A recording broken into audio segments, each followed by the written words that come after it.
আজকের এই একটা ভিডিও হয়তো তোমার জীবন পুরো বদলে দিতে পারে। আর এই ভিডিও শেষের কয়েকটি কথা যেটা তোমাকে আজ থেকেই বদলে দিতে শুরু করবে। তাহলে চলো শুরু করা যাক।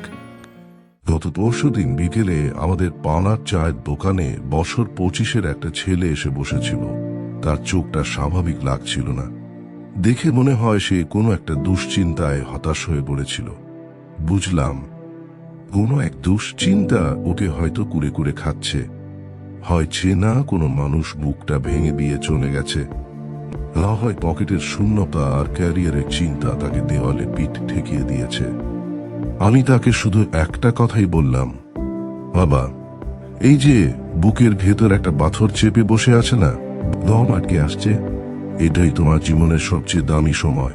90% লোক এই সময়টাকে কাজে লাগাতে পারে না, হাল ছেড়ে দেয়। কিন্তু তোমাকে তো হাল ছাড়লে হবে না, তোমাকে তো নিজের পায়ে দাঁড়াতেই হবে। তোমার বাবার পায়ে ছেঁড়া চটি, গায়ের ফুট গেঞ্জি, মায়ের ওই ছেঁড়া শাড়িটা তুমি দেখেছো কখনো? আজ এই 2 মিনিটের ভিডিওতে এমন 5টি কথা বলবো যা তোমার জীবন পুরো বদলে দেবে। তোমার প্রথম কাজ, চিৎকার করা বন্ধ করো। আমাদের সবার কি জানেন, কষ্ট পেলে আমরা ফোনের কন্টাক্ট নম্বর খুঁজি, কাকে মনের কথা বলবো, কে আমাদের সান্ত্বনা দেবে। এই মুডটা পড়ো না। যাকে তুমি নিজের দুর্বলতা বলবে, কাল সেই তোমাকে সস্তা ভাববে। কষ্ট পেলে নিজের ঘরের দরজাটা বন্ধ করো। এক ফোঁটা জল চোখের কোণ দিয়ে পড়লে পড়তে দাও, কিন্তু একা সামলাতে শেখো। যে মানুষ নিজের কষ্ট হজম করতে শিখে গেছে, দুনিয়ার কোনো শক্তি তাকে কোনোদিন ব্ল্যাকমেইল করতে পারে না। দ্বিতীয় কাজ, নিজের শরীরের চামড়া আর পকেটের ভেতরের খবরের দিকে তাকাও। মানুষ যখন ছেড়ে যায় বা পরিস্থিতি যখন খারাপ হয়, তখন দেবদাস সেজে বাড়ি গোঁফ বাড়িয়ে খাওয়া দাওয়া ছেড়ে বিছানায় পড়ে থাকাটা কোনো বিরক্ত নয়, ওটা বোকামি। কষ্টটাকে জেদ বানিয়ে নাও। আজ যে তোমাকে অবহেলা করেছে, তোকে মুখে জবাব দেওয়ার দরকার নেই। কাল সকাল থেকে জিমে যাও, মাঠে ছোট, নিজের শরীরটাকে লোহার মতো বানাও, আর রাতে জেগে নিজের কাজের পেছনে খাটো।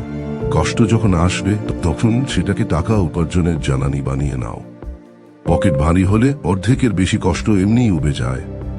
তৃতীয় কাজ, ফেসবুক, হোয়াটসঅ্যাপে স্যাড স্ট্যাটাস দেওয়া বন্ধ করো।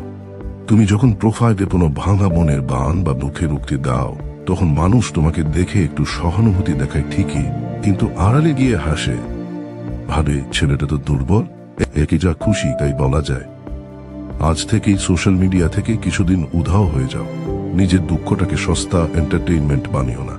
যখন ফিরবে তখন যেন লোকে তোমার কষ্ট নয়, তোমার পরিবর্তনটা দেখতে পায়। আর শেষ কাজ, সময়কে একটু সময় দাও। আজ যে কষ্টটাকে মনে হচ্ছে কাহালের মতো ভারী, বিশ্বাস করো, আজ থেকে ঠিক 3 বছর পর পেছনের দিকে তাকালে তোমার নিজেরই হাসি পারে। ভাববে, এই সামান্য একটা বিষয়ের জন্য আমি নিজের জীবনটা শেষ করতে বসেছিলাম।